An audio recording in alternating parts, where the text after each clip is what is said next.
LeBron James. Here's an example of who not to be.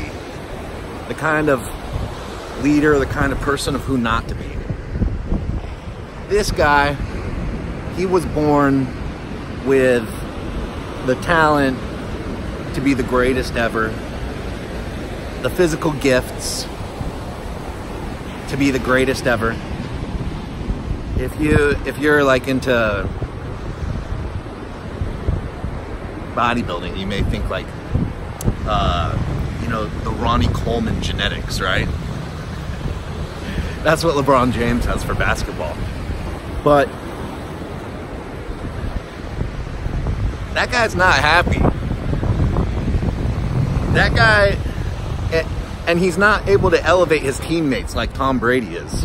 Why is Tom Brady someone who is an inferior physical specimen to LeBron James, able to take his teams, no matter who they have on them, no matter who his supporting casts are, he uplifts them and makes them champions? Well, there's a stark difference there. They're exact opposites. LeBron James and Tom Brady. Brady doesn't have the physical characteristics. LeBron James does. Brady is able to take people, average people, and make them champions. When average people surround LeBron, he becomes a loser. It's wild. But let's examine it a little bit. Tom Brady doesn't talk bad about his coaches. He doesn't talk bad about his teammates. He always takes the blame for everyone else's faults. He's passionate and he gets mad, but he doesn't ever tear his teammates down.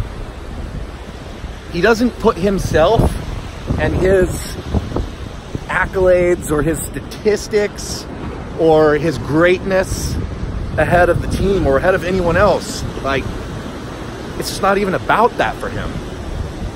And then look at LeBron James. That's what it's all about to him. You know, it's all about his personal stats. It's all about his ego. Look at me. I'm the greatest. I call myself the greatest of all time. I call myself the king. My teammates aren't good enough. That's why I can't win. It's their fault when I don't play defense. We don't win, and it's their fault. They're not good. It's their fault that we're not winning. It's just always someone else. Always something else. A victim. He's a victim. That's the victim's mindset. And Tom Brady has the champion's mindset. So if LeBron James had Tom Brady's mindset, he probably would be the greatest basketball player ever, because he has those physical gifts like that. Unfortunately, he's not able to use them in the most efficient manner. Although, of course, you know, he's a great basketball player. But I think that the contrast between those two sports stars is really something to think about, and it's a lesson to learn. I've actually been fascinated about LeBron James' time here in Los Angeles. I'm in Los Angeles right now. And it's been really interesting watching what he's done here, like, you know, saying he's going to trade all of his teammates away, you know, always blaming their losses on them, saying he can't win with those people, it's not his fault, it's their fault, and just constantly deflecting any responsibility or blame away from himself. And he's the self-declared greatest of all time, and supposed to be the leader. And I'm fascinated by that. And I wonder what makes all these people tick, you know? I study all these people and really look into them and try to figure it out. And man, it sure is a trip.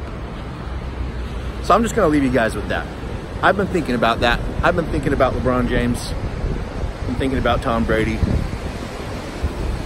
Been thinking about why one elevates the people around him and why the other does not. And you know, which style do I want to be? You know, how can I choose correctly? How can I take what I can see from these examples and apply it to my life? And thebodybuilderinthailand.com.